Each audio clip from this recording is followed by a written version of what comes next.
She just came from New Jersey, USA. She was used by the Lord in that place. And now, the Lord also sent her here to be our speaker. So let us all arise and let's welcome Pastor Julius.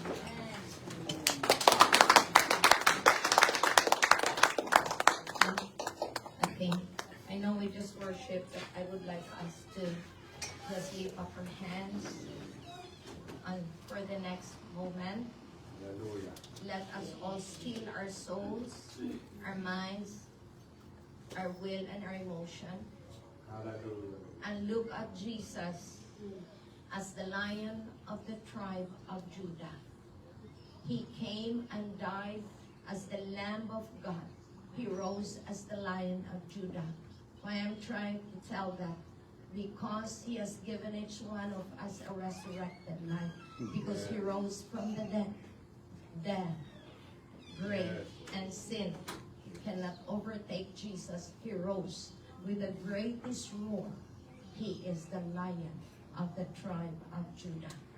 And I'd like us to allow the atmosphere of that roar in our spirit, in our soul, and that we will receive the word of God. I plead the blood of the Lamb, and I cancel every flaming arrows, every destructions. In Jesus' mighty name, we rebuke, we destroy, we cancel, we annihilate in the power of the name of Jesus. And I plead the blood of the Lamb upon each one of us. No gates of hell will prevail. We close the door, and we allow the atmosphere of healing, deliverance to reign through the Lord Jesus Christ, through the power of the Holy Spirit. There is power in the name of Jesus. There is power in the blood of Jesus. There is power in the resurrected of Jesus. There is power in your promises. We rest on that, Lord. In Jesus' name we pray. Amen. Okay, so good afternoon, everyone. Good afternoon. So praise the Lord for the opportunity that God has allowed his servant to be here this afternoon. And so we will directly go to the message. Now, before we go to the message, maybe kahit gumano na lang kayo para hindi kayo nakagano. Pwedeng igano nyo na lang a little bit. I want you to be, igano nyo yung upuan nyo para nakagano. Okay lang. Kasi, okay lang? Yung gustong magano, it's okay. It's okay with me. And after 1.5 hours, I will give a break of 5 minutes to go and drink water. So, freedom is already given in Christ. There is no doubt about that. Freedom is already given in Christ. Now, it is for the taking, but even if it is for the taking, it needs you and me to understand. We know it in our heads. We know it. Yet, why are we not receiving the needed freedom that God has given us? Maybe we are freed in this area, but there is an area in our life wherein the enemy is working against over and over and over, wanting to kill, to steal, and destroy that kind of freedom in that area. So all of us, there is no one today that will say that he does not or she does not need inner healing. We all need that. Now, okay, we'll start. Please give me at least 5 to 10 minutes for the introduction. So it says there that freedom is one of the greatest gifts of God, if not the greatest gift. The greatest gift is salvation, and part of the package of salvation is freedom. So number one, freedom from eternal condemnation. All of us, when we have given our life to Jesus, we were translated from darkness to light. So we are now in the kingdom of light.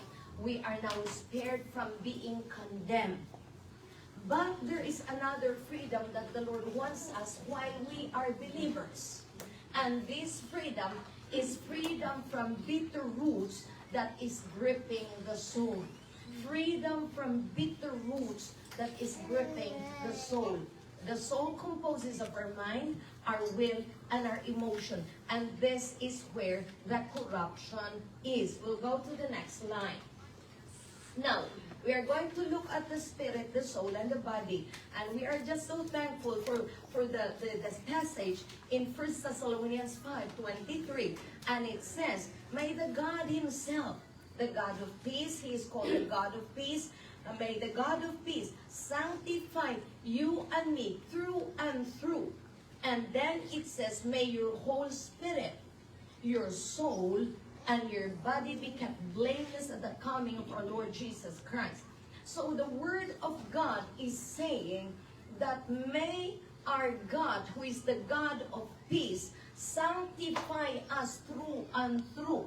The word sanctify is to set us apart through and through, and that we may be kept blameless, or the word, may we be protected and preserved, so that when Jesus comes, we will be ready to meet with the Lord. That's why I say that inner healing of the soul prepares the believer to be ready at the coming of the Lord Jesus Christ. Though we are all believers, not everyone are ready at the coming of the Lord Jesus Christ. If you remember the parable of 10 virgins, 5 went, but 5 did not. So which means the 5 wise were ready. Again, may your whole spirit, soul, and body be kept preserved in the power of the name of Jesus, in Jesus' name, so that when he comes, you and I are ready. So let us look at the composition of man. It says there that man is composed of 3 parts. It's tripartite. It is the body, the soul, and the spirit. Next slide, please. So the body is the vessel. So ito yun, ito. The body is the vessel. The body is the part of man which is aware and reacts to the outside world. Or shall we say it is a world, it is world awareness. So with what what do we do? So we receive information. The body receives information through the 5 senses. And as we receive information through the 5 senses, we react through our motor system and speak out. And so I say, Jesus is Lord.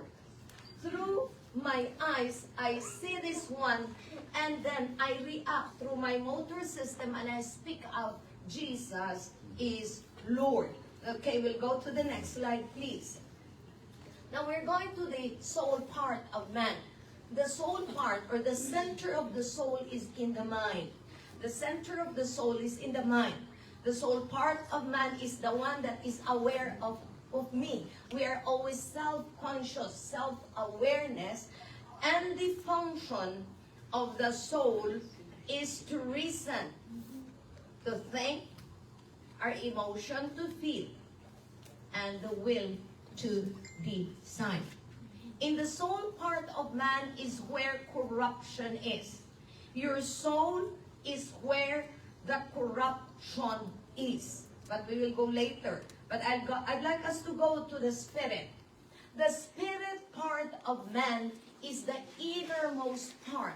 It is the center of the life of the person. It is in the heart. It is not the organ. It is in the heart. So the spirit part of man is the one that is aware or always conscious of God. Now, the spirit part of man is the one that is made alive at salvation. It is made alive by the Spirit of the living God. So at salvation, the Spirit of the living God comes and dwells in the believer, and you are made alive. And so you start the function. We'll look at some of the function. Now we start receiving revelations. Now we're learning to understand the words of God. We receive revelation through the Holy Spirit. Now we will understand what communion is, fellowshipping, and worship is. It is through our spirit that is made alive that we are able to commune to the Spirit of God. Remember, your flesh cannot commune with God because God is spirit.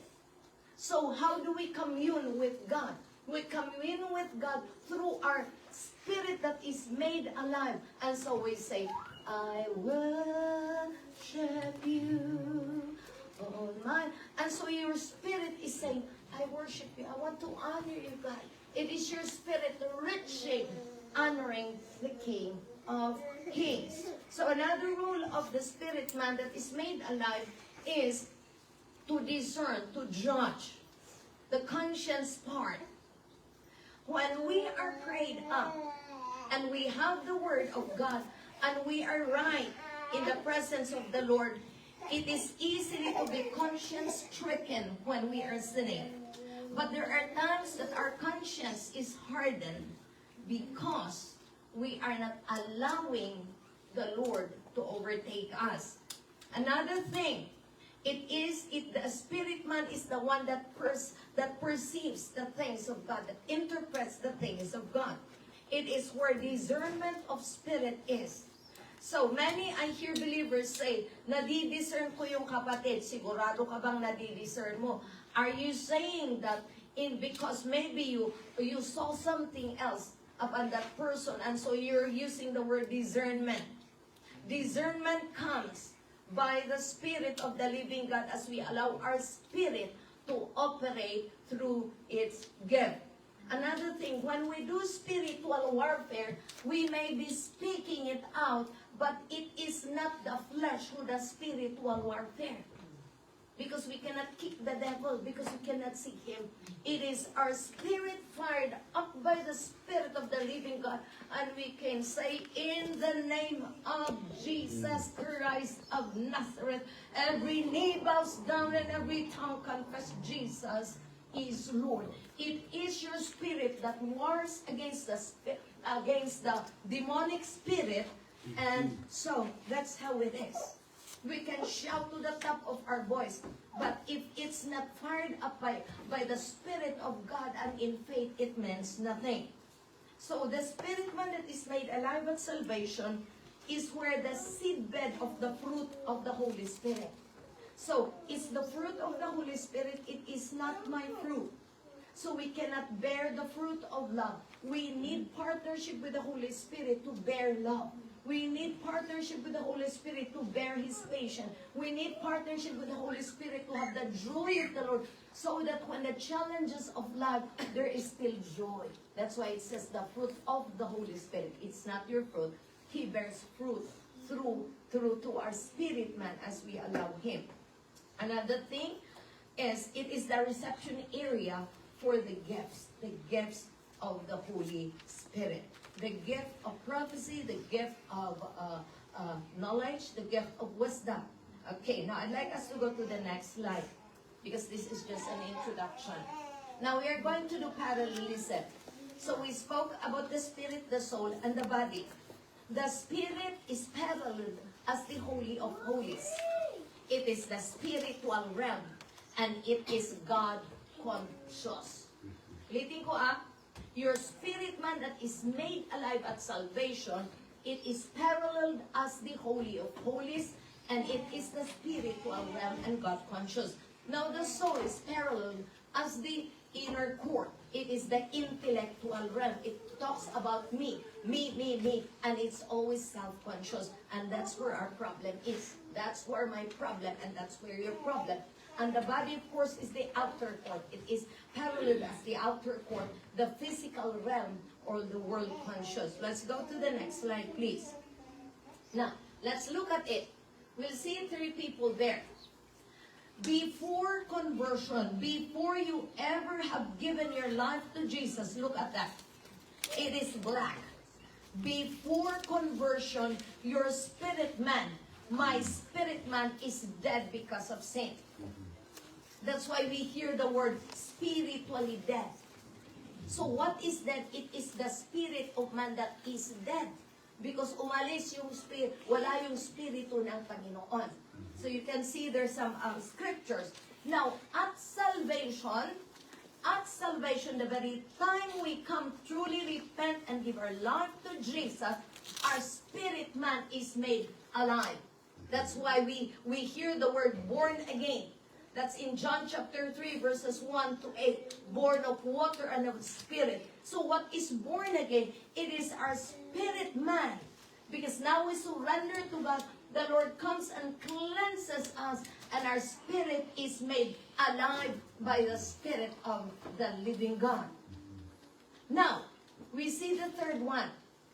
Now, when we are baptized, okay, before I go to the third part, so once we are born again, the Holy Spirit comes and indwell the believer. That's what you call the indwelling Holy Spirit.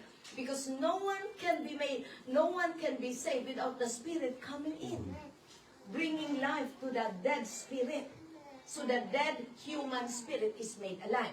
Now, when we receive the baptism of the Holy Spirit, the power of the Holy Spirit comes upon the person. So the indwelling is different from the power of the Holy Spirit coming upon the believer.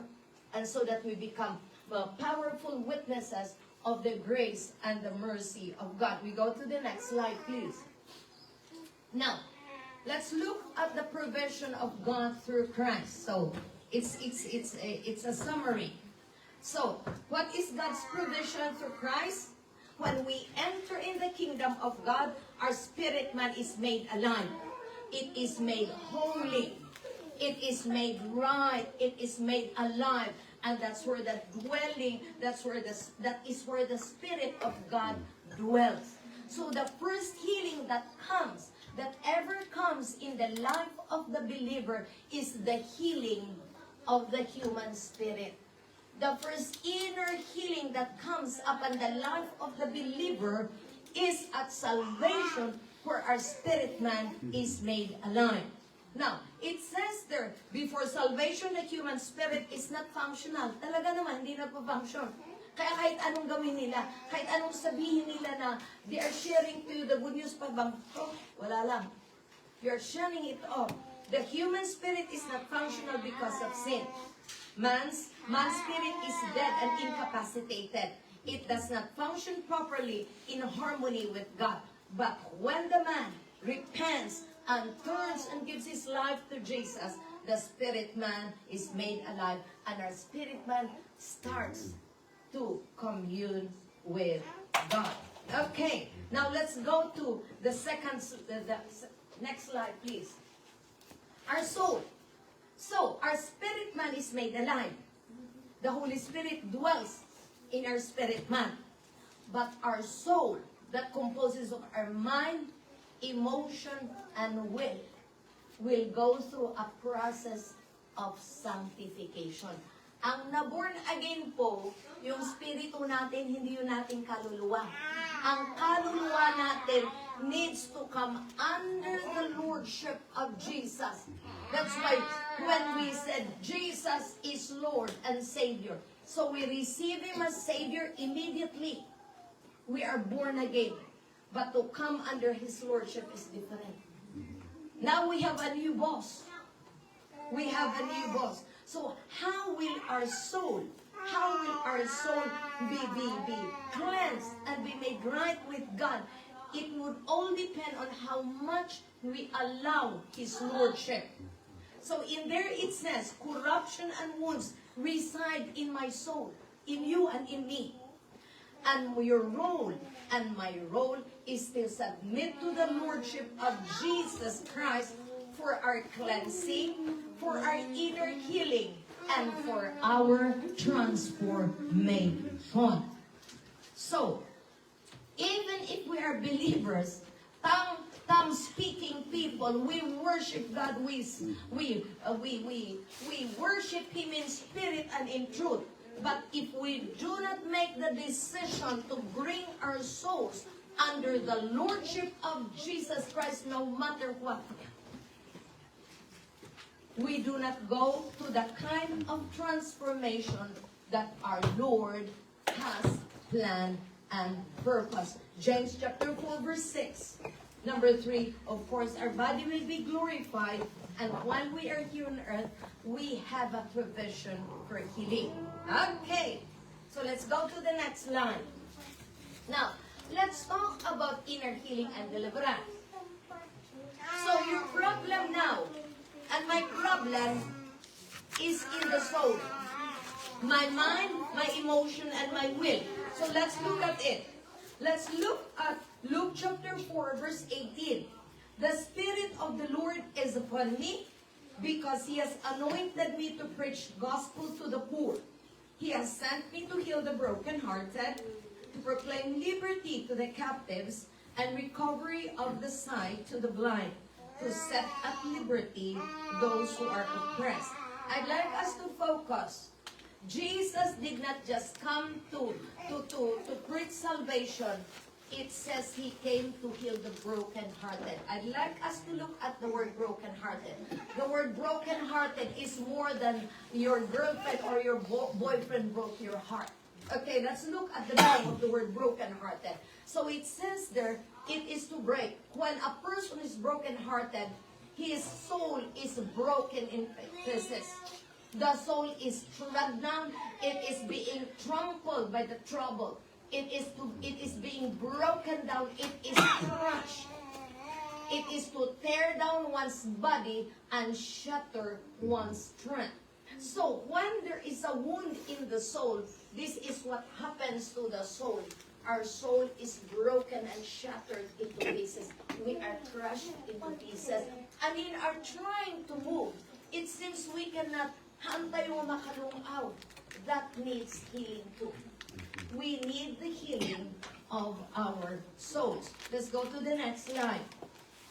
So it says here, Psalms 147 verse 3, it says He heals the brokenhearted and He binds up their wounds. You see, this is a promise of the Lord. Ang hirap naman kaya kung dumating si Kristo na ibinigay niya ang kaligtasan, pero He does not care for my soul and your soul. Oh my, we won't make it. We will end up so defeated. But it says here, He came to heal the brokenhearted. So when one is brokenhearted, his or her soul is broken in pieces, crushed, and torn down. And when the soul is torn down, what happens? It saps the very strength. Diba? Walang kalutay-lutay. It saps our strength. It saps our joy. And even the good things that God has planned and purpose. And for one, He is enjoying. But for you, you are just looking. And you seem not to be able to be what God has called you to be. Let's go to the next slide. Okay. Jesus arrived from Nazareth, anointed by God with the Holy Spirit, ready for action. He went through the country helping people and healing everyone who was bitten down by the devil. He was able to do this because God was with Him. So that's the Message version. I'd like us to look at it. He says that Jesus came ready for action, helping people, healing everyone.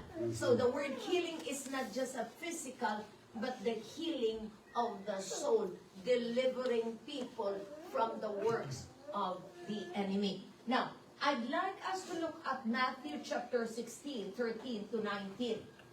This is a scenario wherein Jesus spoke to His disciples and He said, "What do the people say about me? Ano yung tingin ng tao sa akin?" And you know what? They said, they think you're Elijah. Others say that you are Jeremiah. Others say that you are the prophet of old. So yun ang sabi ng mga tao kay Jesus. And then Jesus said, "But what about you, my disciples? You've been with me for quite some time. Who do you think am I?" Sabi ni Jesus sa kanila. And among the disciples, only Peter said, "You are the Christ. You are the Christ, the Son of the living God." Now, if we look at the meaning of Christ, the meaning of Christ is Messiah in Hebrew. It is Christos in Latin, and it means He is anointed by the Father as the bondage breaker and the yoke destroyer. Yun po ang ibig sabihin ng Christ.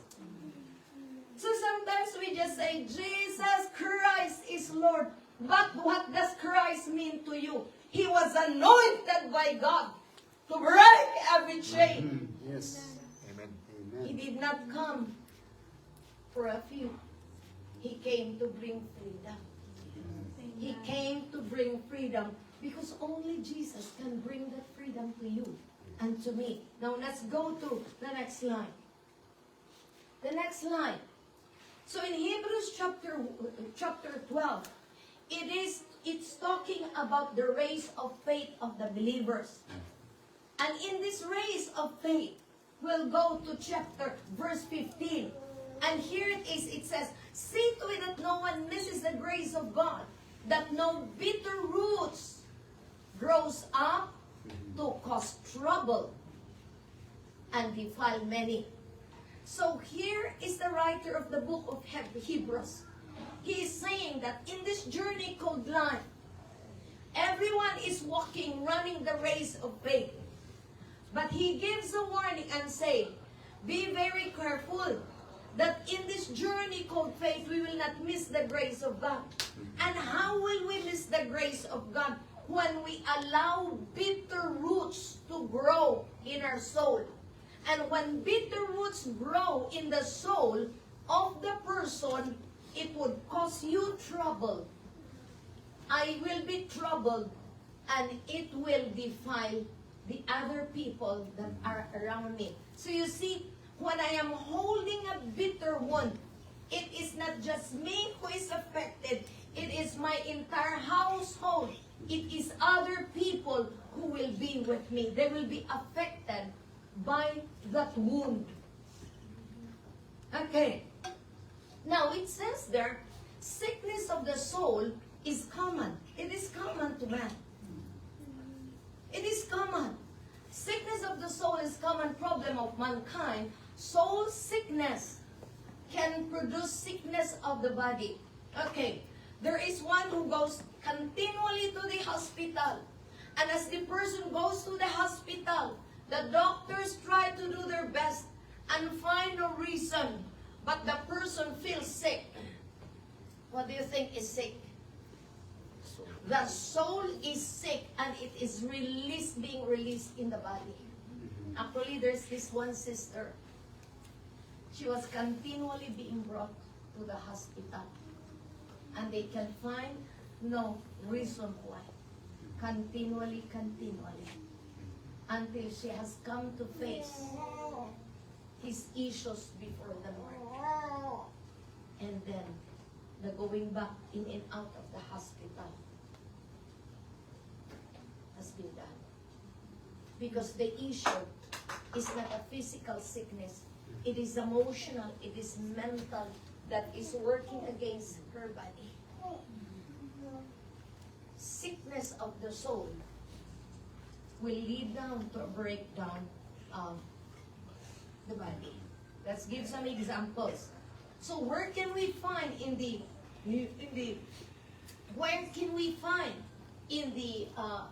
Bible?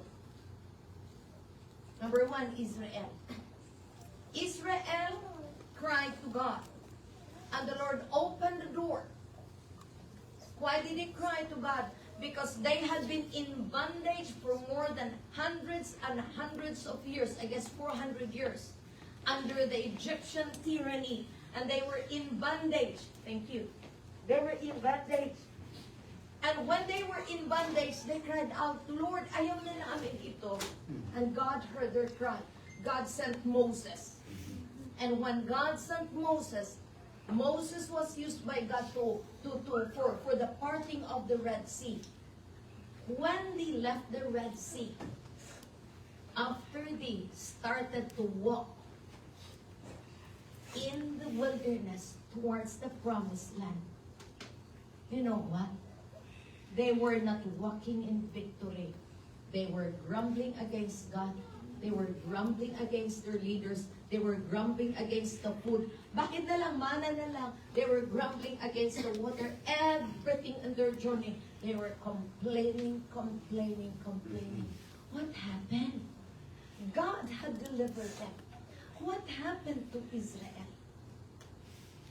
Because they were overtaken by the bitter past. They were overtaken by the bitter past that happened when they were in Egypt. They saw the deliverance. They saw, thank you, They saw the hand of God. They saw the hand of God. God delivered them. But instead of them rejoicing in the Lord, they were not rejoicing. So did you know that it is possible to have come to the saving grace of God, experience His grace, experience being filled with the Holy Spirit, but every now and then we are overtaken by a bitter past, and it is destroying our today and our future. But you know what? There's good news. Of all of Israel, there were two who made it to the land of promise. Who were they? It's Joshua and Caleb. Pareho lang ang nadaanan nila sa lahat-lahat. Yung iba who complained died at the heart of the desert. But Joshua made it, and they saw the land of Canaan with Caleb. What was the difference of Joshua and Caleb? So when they came out, they started to see their healing. They started to allow the healing from their bitter past. They started to be healed. They look at the promise, and as they look at the promise, healing was transpiring. And each day they remember their bitter past, but they saw that God has a promise for them. And it is the promise of going to a land filled with milk and honey. And each day, and one day we made it. When Moses died, who was the one? Who was the one after Moses died? It was Joshua. It was Joshua. That's why we can have an encounter with God. We come to believe, we are filled, we can speak in tongues. But unless we break the pattern in our lives and say enough is enough. I don't want to be like Israel. I want to become Joshua and Caleb. What was in Joshua and Caleb? And today, God is raising up the Joshuas and the Caleb of the hour. Why do we allow our bitter past to ruin our present and our future? That is the work of the devil. And sometimes there are others say, ganito kasi nangyari sa akin. So we use our bitter past to protect us. But the problem there is that we will never be healed as long as we allow our bitter past to consume our lives. Israel all died at the heart of the desert. But God is raising the Joshuas. Next, Joseph's brother. Joseph's brother. No. We go to the examples of bitter roots. Yeah. Joseph's brother. So ang ginawa ni Ruth na they hated so much Joseph because Jacob loved Joseph more than the other siblings. And because of jealousy, they made the decision to sell Joseph. And Joseph was brought into Egypt to become a slave. Akala niyo si Joseph, hindi sumama ng loob. Imposible. Kapadpadang nga tao. I am sure. Nagsakit tinatong na. But later, that will be the conclusion of this message. But Joseph learned to let go. He had become a victim of circumstance. And you may have been a victim of circumstance. But we need to renew our mind. Hindi kailangan maging victim of circumstance ang asking kaisipan. All of us, one way or another, were victims of circumstance.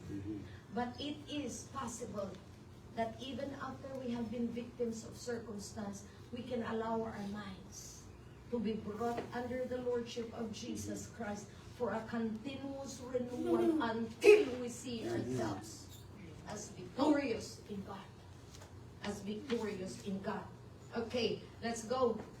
You just would be that. Let's go to the factors because this is quite long. So, what are the factors that causes wounds in the soul? Remember, you are born again. Any unresolved issues of the past will surely leave a wound. Any unresolved issues in the past will surely leave a wound in the soul of man. So, any issue that we shrug off and we do not resolve it will come back sooner or later. Maybe in our growing years, it will find us because we never resolved it. So what are they? They are painful memories that we never resolved. And binaybayan tayo. And it is destroying the joy. It is destroying the laugh.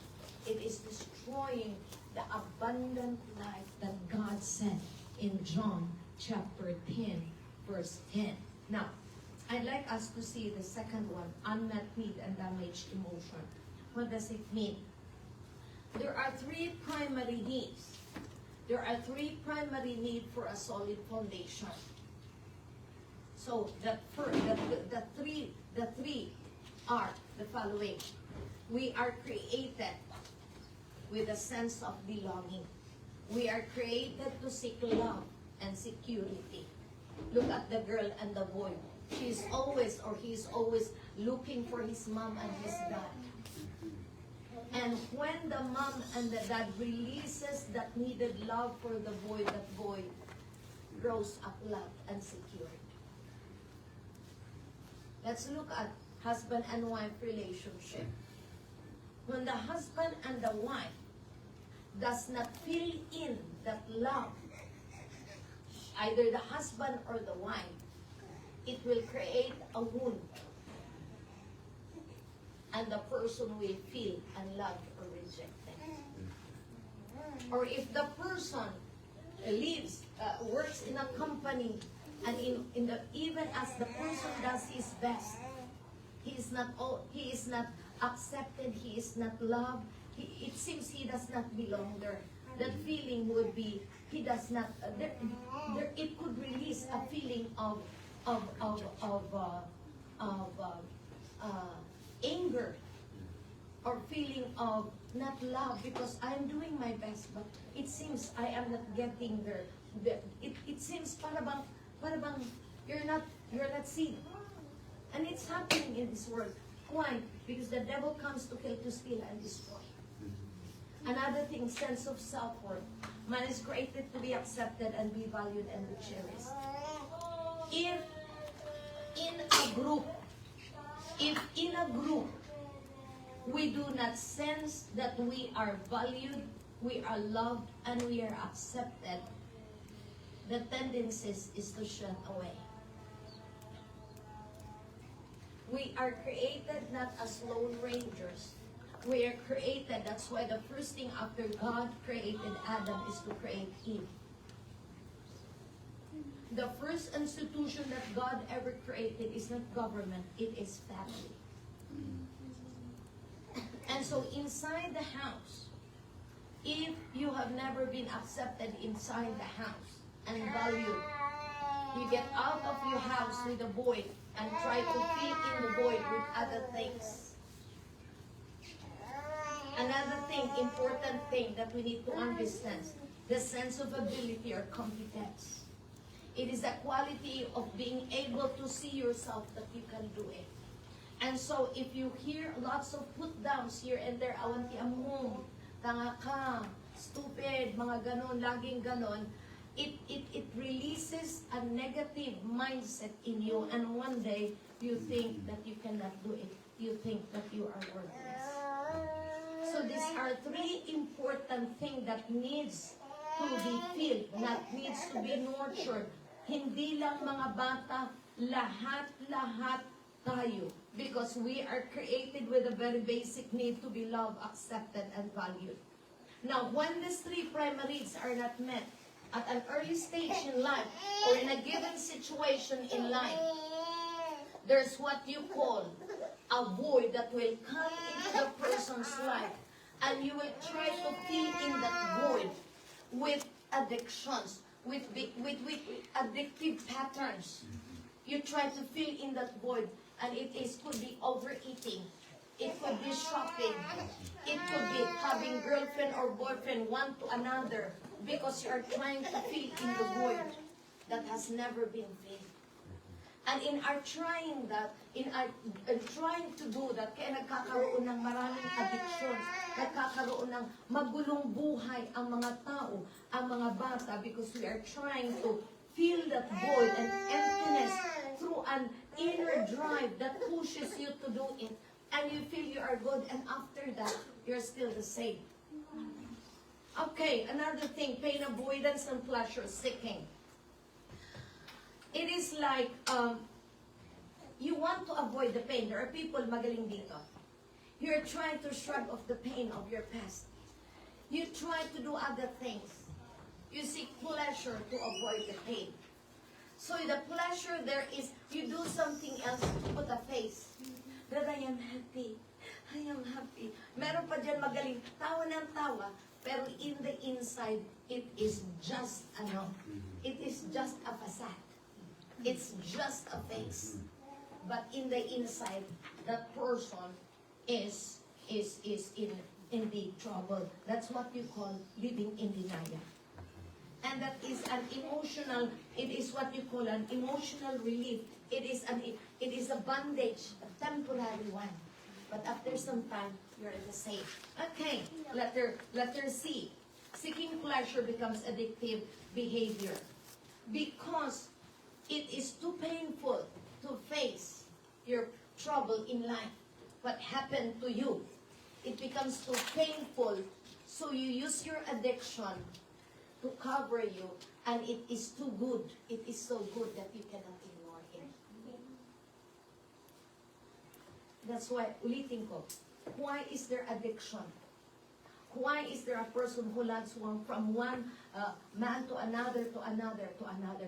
Because that's his way of feeling in that way. And you try to let go, but you cannot let go because you have become addicted. And so when we talk about addiction, it is not just alcohol. It is not just alcohol. We can be addicted with a behavioral pattern to try to fill in the void. Now, let's go to the next slide, please. Are you, so far, this is heavy. Okay. According to psychological studies, these inner drives and needs unconsciously contribute towards 85% or more of our daily activities. So, because there is a void, we continually try to fill in that void. And it takes much of your time, and it says 85%. 85%. Now, I'd like us to look at the last phrase. It says, when these three primary needs, eto tayo papasok. When these three primary needs have not been met by our own loved ones, there is one whose love never fails. And that's no other than Jesus.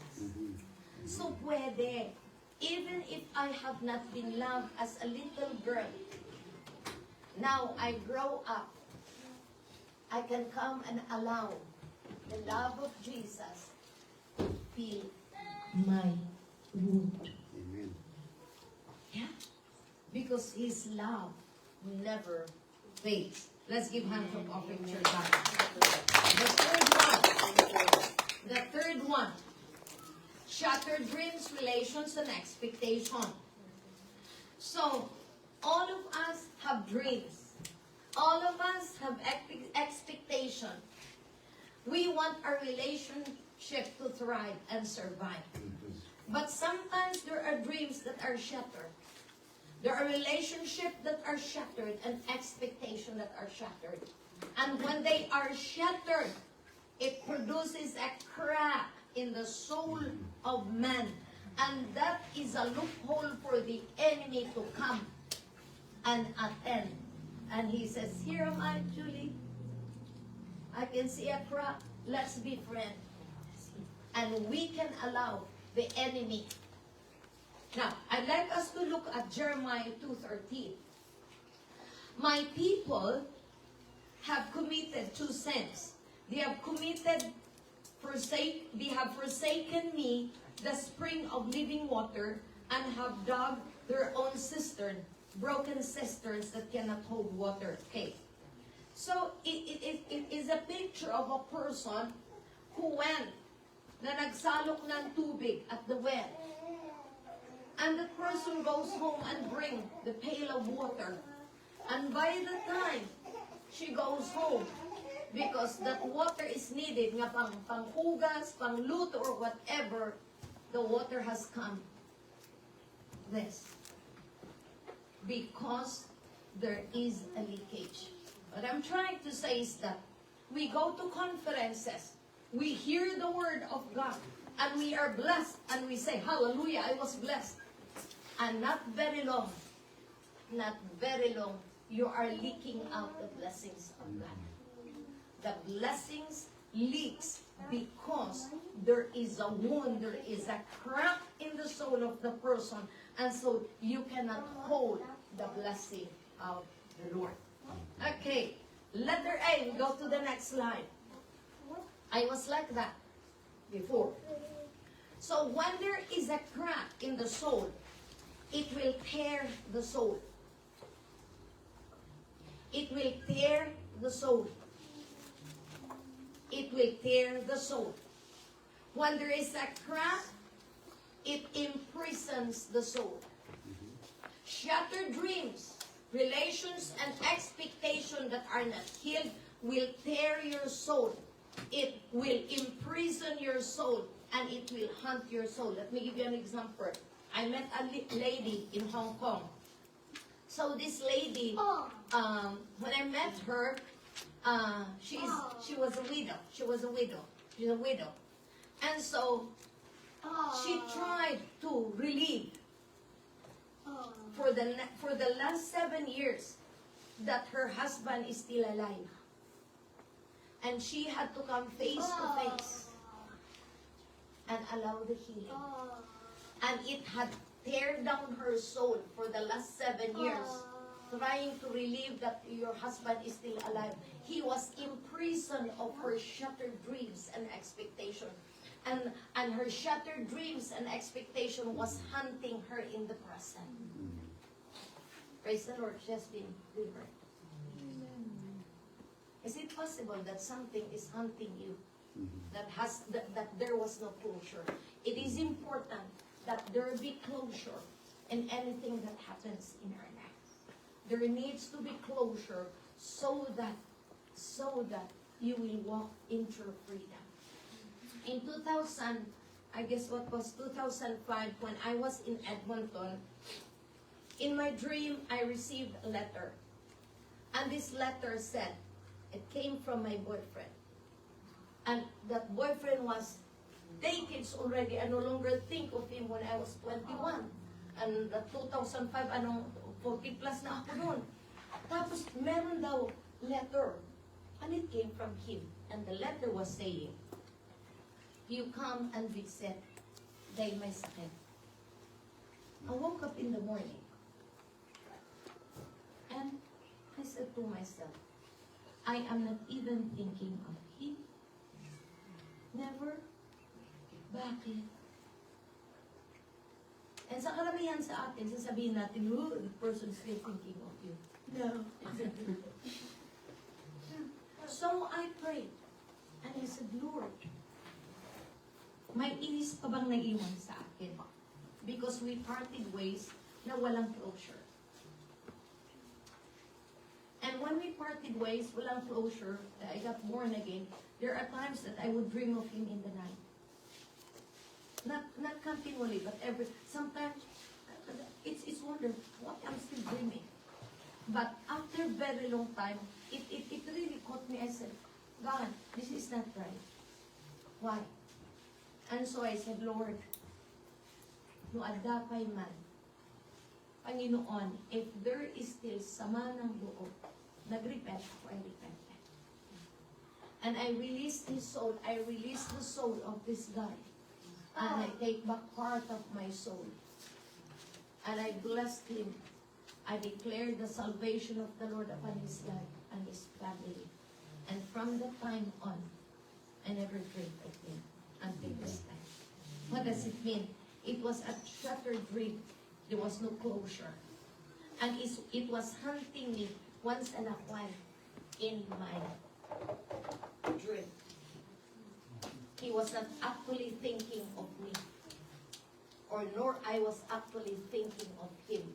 Part of my soul is still in that person, and part of his soul is still in me, and I need to make a release. And after that, I get free. Get what I'm trying to say? That's why sometimes dreams could mean meaning. Dreams may mean meaning in your life. So, let's go to the next line. So when one has a shattered dreams, shattered expectation and relationship, and we and you are not healed from that, there are four major causes of emotionally devastating experience. It could be you love so much a dad, a mom, or whatever that it took time. Actually, for me, loss of a love object, it's my mom. Because when I came to the Lord, it's just me who is single. And so after I came to the Lord and into full time, I was immediately shipped to Hong Kong. So I've been full time work in the Lord in Hong Kong and in Macau, and then called that UK, and then British Columbia, Canada, and then I went many places. And when my mom died, it was too painful. And I said, if there is one thing that I regret, bakit kaya ako nag full-time? Sana na lang, if hindi ako nag full-time, maybe I would have taken care of my mom until his death then. You know why? Because when we went home, pasaring ng mga kabuba, sabi nila, hay nako, kahit marami ka palang anak, pero mamamatay ka mag-isa mo. Dahil pinabayaan siya ng kapatid kong lalaki who was near. They are neighbors. They are neighbors. And so, ang nangyari, para bang, it hit me. And I came back to Canada grieving. I came back to Canada with grief. And every time I talk about it, I am crying. And I'm crying, and I said, I have a problem. Am I still grieving? Am I still grieving? It took time. Actually, that grief only had been felt lately, few months. Because I have to go. I have to release. I have to release. I have to release that shattered dream, shattered expectation. The only one who is not married, I only come once in a while. I haven't been with her, and it's like, wow. I felt bad. I felt that I play a role, and so I've been grieving for quite some time. I know that I am healed now, because every time when I talk about mom, I will cry. I will be crying. What's wrong with me? I know that part of me is still grieving. Okay, loss of your love object. We need to let go. May it be death of somebody, death of a relationship, death of whatever that you nourish so much. Let go. Because nakakaawa ka, you will be grieving. You're carrying a great loss. Another thing, but death of aspirations. You wanted to become a doctor, but it didn't happen because of things and that loss of that aspiration, because it's like parang lagi mong inaasam hanggang tumatanda ka and you're still grieving. Oh, no, let go. Another thing, violation of personhood. If you have a loss of virginity and what, and if you think about it, you feel bad. Why did I do that? Let go. Lose yourself. Forgive yourself. Or somebody, you look up so much to somebody and that person let you down. And so the problem here is, ito kasi problema natin. Our idol should only be God, not anybody. Because people will fail us. We were in so much expectation that the person will be this and that, and after that, wala din naman palang nangyari. And that person let you down. And you will be so feeling mad at the person, angry at the person, because your expectation, your dreams, your aspirations did not come to pass. Okay, we go to the next slide, please. The sin of others us needs healing. Okay, ganito. At me. Sino sa atin, who among us do not sin? Who among us is perfect? Diba? Walang magtataas ng kamay. Because we are still weak as long as we are in this carnal body. In the Lord Jesus, in our sinfulness, has freely forgiven us when we ask forgiveness. It is but right and proper for every child of God to release the spirit of offense to a person that you hurt, that hurt you. We do not have right. Sabi nga ni Bishop Moses, a Christian does not have any right to be offended. Yet many of us are walking in a spirit of offense because of what they did. You think who is being punished if we continue to walk in a spirit of offense? Is it the person who failed you? No, it is you. Because you feel na para kang lagi kang galit, laging masama ang loob, and you are happy, and if you think of it, you feel bad. Let go of the spirit of offense. Because one way or another, we will fail other people. And if we fail other people, and if we don't let go the offense that other people did to us, they might not also let go the offense we did to them. Jesus said to forgive them, for they do not know what they are doing. Okay. The fifth one, our own sin against ourselves needs healing. Sexual sin. There is this lady that I counseled, and she felt so bad because after she has come to believe in the Lord, she committed sexual sin after she's a believer, and she felt bad. You know what I said? Give yourself the chance. Forgive yourself. The Lord is a forgiving God. You lose yourself. Don't carry that heavy burden. Don't carry that heavy burden. Lose yourself. If God is powerful to forgive you, why can't you forgive yourself? One of the problem with sexual sins is that we tend to punish ourselves because we fail. Come to the Lord. Hindi mo man kailangan ipalanda ka ng buong mundo at pag-usapan ka. No, come to the Lord. And release yourself. And be healed from whatever ang tawag nito, shame, from whatever guilt and condemnation. Because usually if a person commits sexual sin, there is guilt, there is shame, condemnation. And we seem not to get through. It's okay maybe when we were not believers, but after you come to believe, and I praise the Lord for that person because she is now serving the Lord. Amen. Emotional and mental entanglement. Emotional and mental entanglement does not mean that you committed sexual thing to the person. You continue to be in contact with the person to the other side of the globe. You don't know the person, and your soul is attached emotionally and mental entanglement.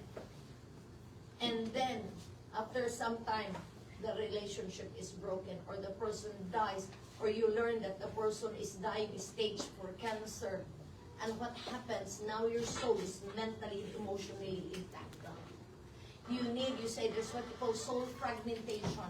Soul fragmentation, when I pour out your soul to a person, your soul is being released to that person. You need to take back part of your soul and release part of the soul of the person to heal your emotions and your mind. Involvement with the occult, involvement in whatever way have we involved. Okay, now believers, are you still reading horoscope? It's not good, that's demonic. Are you involving yourself in any form of magic? Spirit of the glass.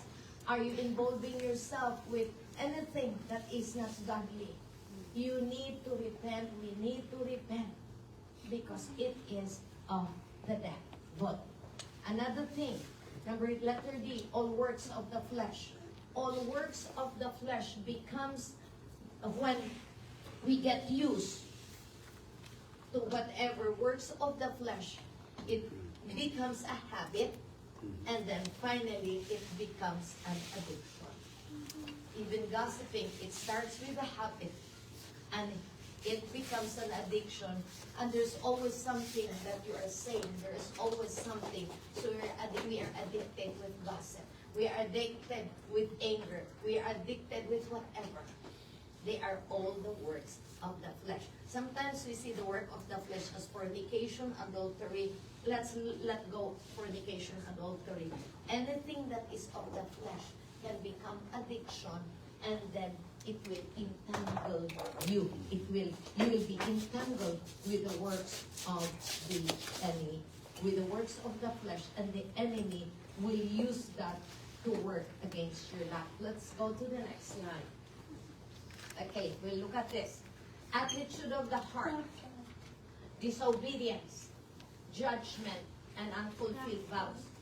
If you remember in the book of Genesis, sumama ang loob ng Diyos. Sabi ng Panginoon, I am grieved that I have made man. Adaulak-ulaman.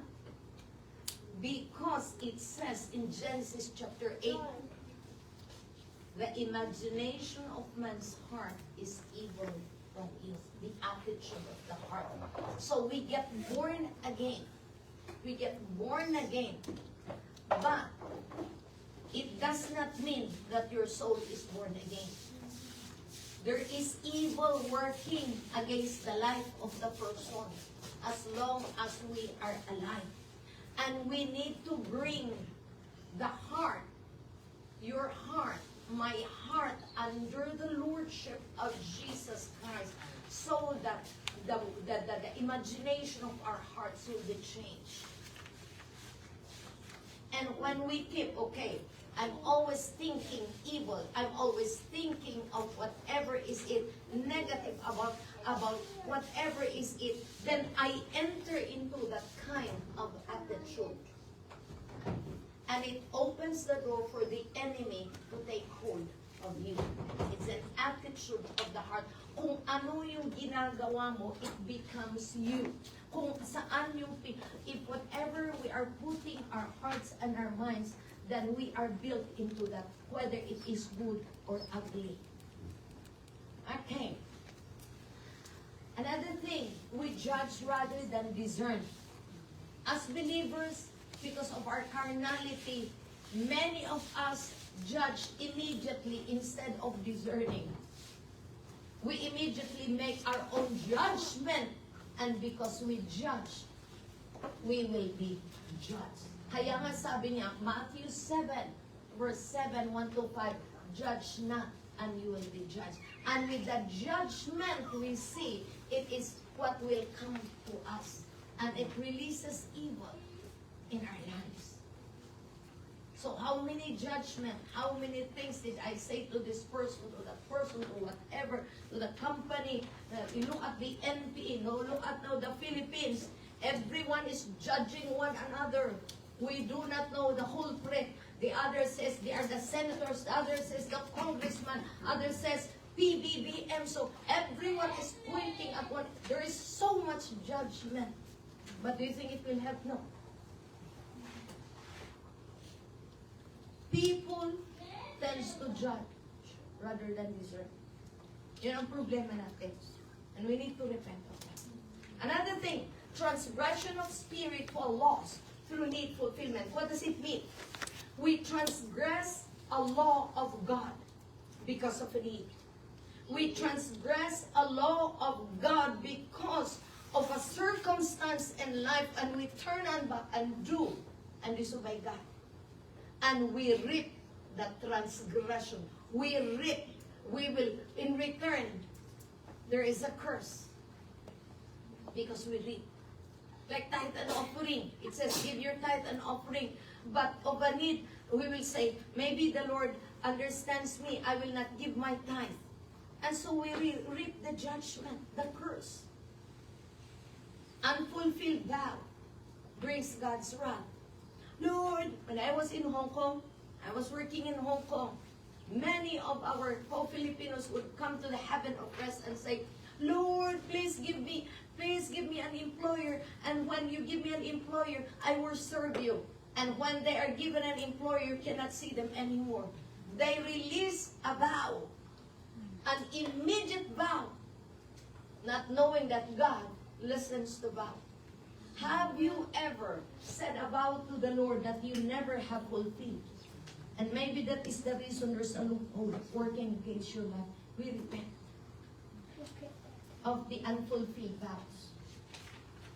So it says here, attitude of the heart, disobedience, judgment, unfulfilled vows. What do? They release a curse in the soul. And we need to repent and break it in Jesus' name. Okay? We go to the next slide, please. Inner vow. Yan naman. Unfulfilled vow is different. An inner vow is pwede mong sabihin, or you just said it to yourself. An inner vow is a self-directed and self-focused promise that we make to ourselves in response to difficulty. Because we are experiencing a problem, because we are experiencing a difficulty, on a frustration or pain, we say things. It says, it is a binding promise made to oneself that shouts never again. Dahil ganun yung ama mo, you will say, never again will I marry a man like my father. So you make an inner vow to yourself. Never again I will stand because I saw a person smirking at me when I stood. Nakakaawa naman tayo. Just because they smirk and you won't stand, just because they did that, you put an inner vow and you're releasing a curse on you. Nakakatakot. Minsan ganun tayo. We say things, not thinking that whatever we say, things, kinda tayo, we are releasing a curse. I will never marry. I will never speak. I will never. Life and death comes. Life and death is in the power of the tongue. Okay, let's go further. Lingering illness, discouragement, frustrations, and failures. Let's look at Job. I am disgusted with my life. Let me complain freely. My bitter soul must complain. I will say to God, don't simply condemn me. Tell me the charge you are bringing against me. So here is Job. First, ano nangyari sa kanya? Na namatay ang mga anak niya at lahat. And nagkaroon ng sakit, boil up and down. Na namatay ang lahat-lahat ng meron siya. And with that, it is like a lingering discouragement, a lingering illness, a lingering frustration sa buhay ni Job. And he came to the point and he said, I am disgusted with my life. Is it possible that meron laging dumarating na discouragement sa buhay natin? Dumarating na frustration that we back off. Parang wala na tayong silbi. Wala din naman akong silbi. Because you have allowed the spirit of discouragement to overtake you. So, it's a demon spirit working against our life. And we feel that we allow discouragement, we allow frustration, we allow it to overtake us na parang wala nang second chance. Ito yung maraming nangyayari sa atin. Okay, another thing, rejection from our surroundings. See, Job, his 3 friends rejected him Instead of bringing Job to repentance, they said, Job, ganito ka, ganito ka, ganito ka, ganito ka, ganito ka. And he felt, and here it says, another man dies in the bitterness of soul. Grabe naman, mamamatay ka in the bitterness of your soul. Huwag naman. Huwag naman. Nakakaawa. We are believers, mamamatay tayo na bitter yung soul natin. Where will we go? Another man dies in the bitterness of his soul, never having enjoyed anything good. In Jesus' name. Apo. Dahil anak tayo ng Panginoon, God has given us the best. Yet because of things that happens in our life, it is like we are finishing, we are now growing seniors. Chuk, chuk, chuk, chuk. And it's like, life has not been good. Kaasi ako matanya. Kaasi tayo man. Maawa naman tayo. This is what Pastor Reverend Eliezer said. Maawa ka naman sa iyong kaluluwa. God has given us life to live. And let us finish life victorious. Let us finish life enjoying. John 10:10b.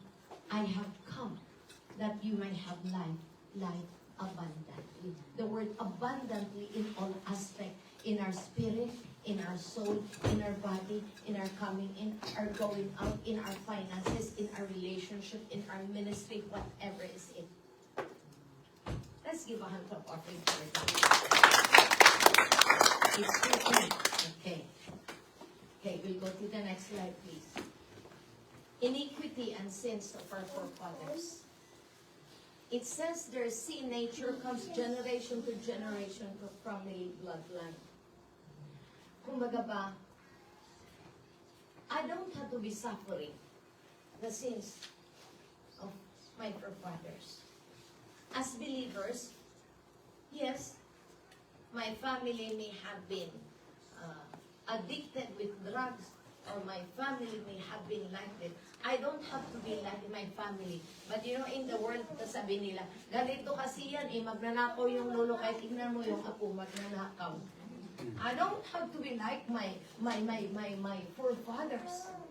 And it says, our fathers have sinned and are no more, and we are bearing their punishment. God, in Jesus' name, we do not have to bear the punishment of our forefathers. We can repent and say, I break free from generational curse, sins, and patterns in my father's side and in my mother's side. And I come to you, Lord. You said, I am a new creation. I break free from that. I break free from that. Your grace is sufficient for me. In the overall development of their children, right guidance develops the character of the child. What is the atmosphere of your upbringing in the home? And you as parents, how are you bringing up your children? What is the atmosphere? Are you a parent who is so overprotective of your children? Or have your parents lack quality time? Is there so much criticism inside the home?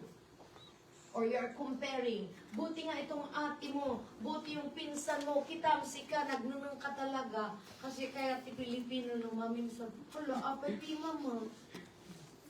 We compare. People are different. People are different, but we try to compare. And so, over and over with the comparison, that person will feel na wala siyang alam, and the other one feels that she is more knowledgeable in many things. Okay, trying to be perfectionist. Ay nako, hallelujah, God, for in Jesus' name. I'm counseling one, and because of the failure from the mom, basta, ang gulo-gulo-gulo, ang gulo-gulo-gulo.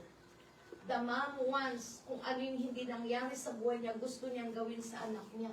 And the mom wants to be so perfectionist and want this, that, and this to happen to her children. Hindi ganon. It does not work that way. You are destroying the future of your children. You're destroying the brain of your children to work properly. Poor limits and boundaries. We allow everything. We do not put limits and boundaries. Oh, Ethan knows me. Pinapagalitan ko si Ethan. Yes. Because parang anak ko na rin si Ethan. Yeah, I even said, Ethan, I was smart. I do that to my children in British Columbia. I was smart. I thought that to my Ethan. Invalidating your feelings. Sometimes to us parents, we just say, ha, come on, stop that. We invalidate their feelings. Let them speak up. And after they speak up, then we can heal. Sa atin, because we are parents, stop! Inconsistent. Yeah. Inconsistent in discipline. We discipline them. And after that, pahintulot natin ang gusto nila. And then again, I thank God that my parents had been good parents. My dad is from Busao and he is a jolly good fellow. And he would give words of affirmation to us. But because of my childhood trauma, I did not receive the truth. Hindi ko na, ako ngayon naalala ni Ama. He's a very jolly good fellow. And because of that trauma, I was different from all of us children. The parents' role, building of the spiritual, emotional, mental, social skills. Yun ang role natin. A strong, sturdy foundation is crucial for children's future success and well-being. So, these are important if we want our children to grow in what God has called them to be and what God wants them to be. We'll go to the next slide. Now, because of bitter roots that are not healed, it releases bitter fruit. That's just a few. It releases bitter fruit in the soul, and it comes out in our mouth. It comes out in the way we live our life. So for me, because I had a bitter root at the age of 6, because of the molestation, I grew up, naiba ako. Sabi ko, bakit? Sa daddy mama namin. Why am I different from them? But I did not know my problem. Until I came to believe. In April 1st of 1991, 30 or 32 years old. I still didn't understand. Immediately, the Lord filled me with the Holy Spirit, with evidence of speaking in tongues. But there was a problem in me that I did not understand. I loved the Lord, but there was a problem that was eating me. And I came to the point of totally being discouraged, and I said to myself, I thought that if you are a child of God, the old things is gone, the new things has come. Lord, I do not know my problem. I do not know my problem. And I am so discouraged as a believer because I feel there is a trouble in the inside of me that hindi ko mawari kung ano yung problema.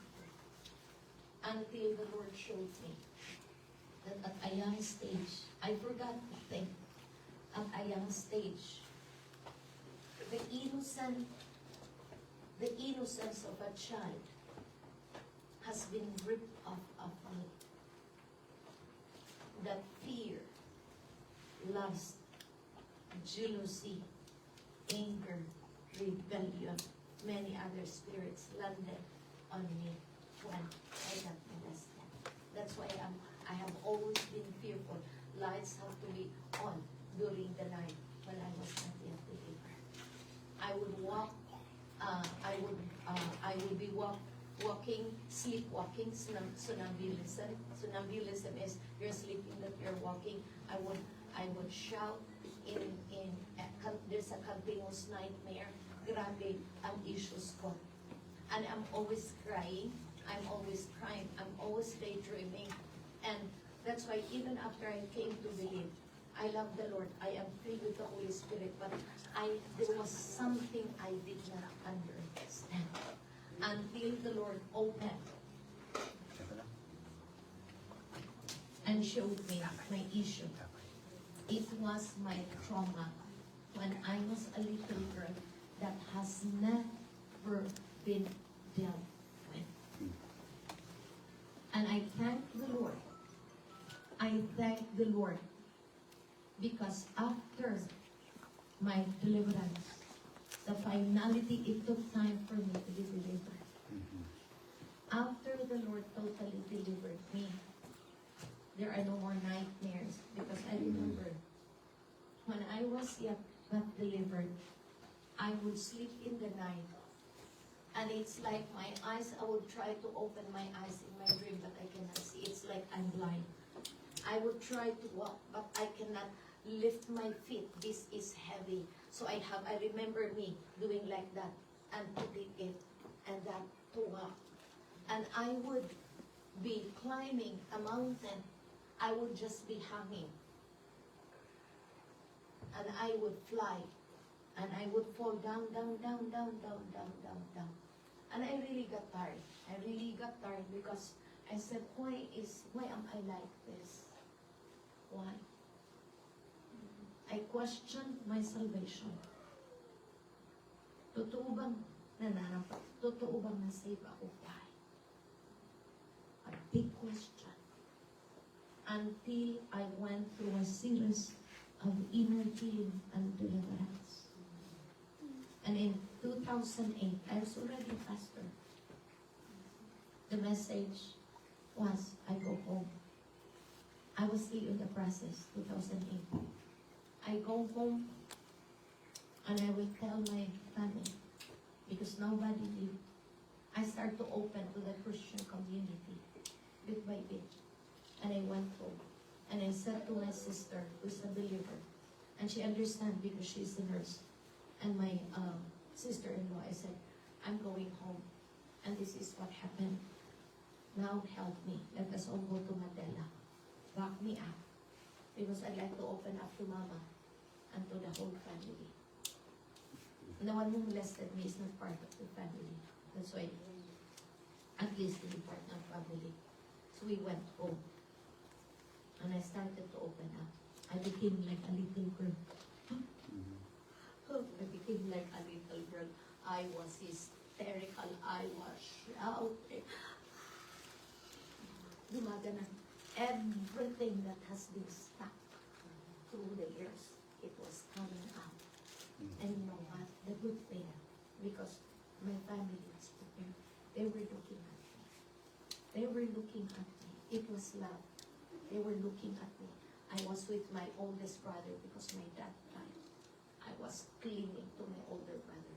I was crying. I was hysterical. I don't know for how long. Until finally I was released. And you know, of course, for Igor's Ethan, our brothers would have us. My brother came and he said, "Thank God, Julie. Thank God, Julie." Wala mo mga Igor. Instead na, oh, my sister, kunan ako maanihan. Thank God, thank God, thank God. Ganun lang. You know what Igors are. So, you know what? I felt different. It was not a feeling. I know something has been released in me because I came back. I really sense I came back to Vancouver having wings to fly. Having wings to fly. Before I was delivered, I would be visited with demon spirit, male demon spirit, to come and rape me, to come and make love with me. And I hated it. I felt so dirty when I wake up. Yeah. I would be doing that. I was really doing that. After my deliverance, never, never, and never, and never, never had I been molested in my dreams. Never, never, never, never. And that's why I speak it with boldness. That in you, we can can be free from whatever is it. It may be hate, it may be whatever. The first thing that God ever did to me when I came to Jesus in April 1st of 1991, the first thing, because I hated distant part of our family to the moon. Because he wanted to do something wrong about me. I hated him to the moon. And so I said, after the Bible study, I said, how will you love the person you hate so much? And the pastor said, unless Jesus is in you, you will never be able to love. That was after my spirit was healed, the second healing that came to me was the healing of that hate that was up to the moon towards somebody. How do I know? I was released when my dad died. So we all gathered. So after that, I said to the priest, because my dad was a priest, and I said, Father, can I also pray? Now I was a full-time worker with Free Believers. And I prayed, and after that, I went. And I said, pinakawan po si Kanman. Pinakawan po si Ka. Pinakawan po si Ka. And God came. There was something that was lifted in our family because my brothers hated that person. That if this was okay, they would have killed him. But there was still a fear of the Lord in my brothers and sisters. And after the victim released forgiveness to the person, relationships started to heal. My older brother, my manong, started to go to the person who did something wrong to me. And then, nagkaayos ko sila. Naayos ko ang relationship because the victim has been released. That's the second healing. And the final healing was in 2008. After I went, it was a long journey, but I'm trying to say, I am a product, a long product. And I said, when I was not yet healed, I said, why me? But now I am happy. I said, God allowed me. The devil wanted to kill me, but God brought me through and understand that we can all be healed. So that I can be a voice to somebody, to one or two, that we don't have to live by whatever bitter past that has transpired in your life. Sayang po yung dugo ni Kristo. Sayang. His blood was shed for you, for your healing and your deliverance. And He has given us a resurrected life so that we can walk in His resurrection power. So today, actually there's still us, but we can just congest it. Bitter roots will release bitter fruit. And you don't want it, but if you are still doing it, it comes continually to you. You repent, and after that, binabalik-balikan tayo yung bitter root na yan. Why? It has never been rooted up. Let's go to the next. Let's go to the next. Do you need to go to the toilet, or we can just go? Okay, go to the toilet. Everybody shakes. Shake. Go to the toilet. Go to the toilet.